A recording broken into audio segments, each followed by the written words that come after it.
নমস্কাৰ। আজি ৰাতিপুৱা আন এটা ব্লগ ষ্টাৰ্ট কৰিছোঁ, কাৰণ আজি হৈছে বিশ্বকৰ্মা পূজাত আমি কি কৰোঁনো তাকে ভিডিঅ' কৰি থৈ দিওঁ আৰু আপোনালোকে চাব। এজনী ৰাতিপুৱা গা চা ধুৱাই নাই, মোবাইলত টিপিবলৈ আৰম্ভ। বোলক সোনকালে গা ধুই আগে যা, বোলক ভিডিঅ'টো ষ্টাৰ্ট কৰোঁ।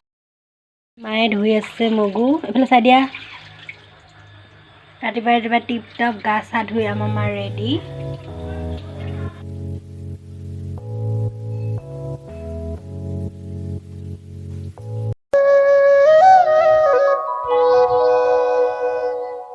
বিশ্বকৰ্মা বিশ্বকৰ্মা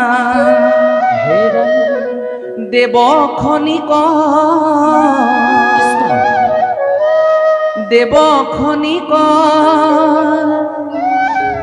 যন্ত্ৰ সাজি কইলা নসাধিলা জগত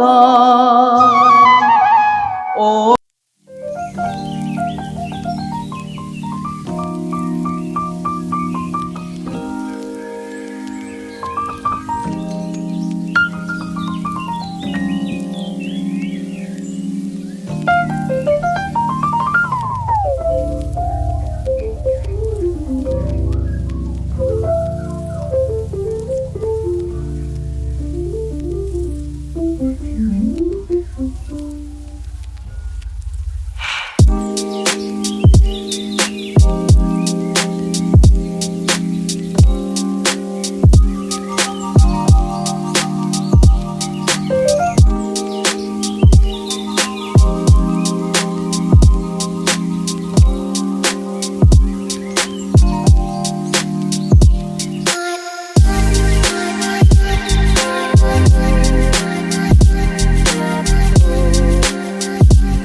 ভাদ মাহৰ কাপোৰ ৰ'দত দিব লাগে কাৰণে কাপোৰ ৰ'দত দিছোঁ। আজি ভাদৰ শেষ, ঘৰৰ গডৰেজৰ কাপোৰবিলাক ৰ'দলৈ উলিয়াই দিব লাগে। কি ভদিয়া কাপোৰ ৰ'দত দিয়া বুলি কয় নেকি।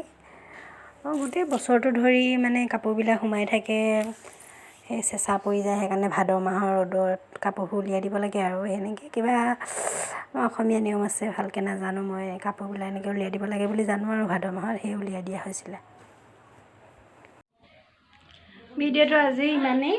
আমি দিনটো নহয়, ৰাতিপুৱাই এইখিনি কৰিলোঁ, পূজা কৰিলোঁ, প্ৰসাদ খালোঁ, ওচৰ চব আহিলে, খুৰীহঁত চব ভিডিঅ' কামত লাগি আছিলোঁ। ভিডিঅ'টো ইমানতে সমাপ্ত কৰি দিছোঁ। বিশেষ একো নাই আৰু দিনটো। কিবা আছে জানো স্পেচিয়েল? একো নাই। Bye bye.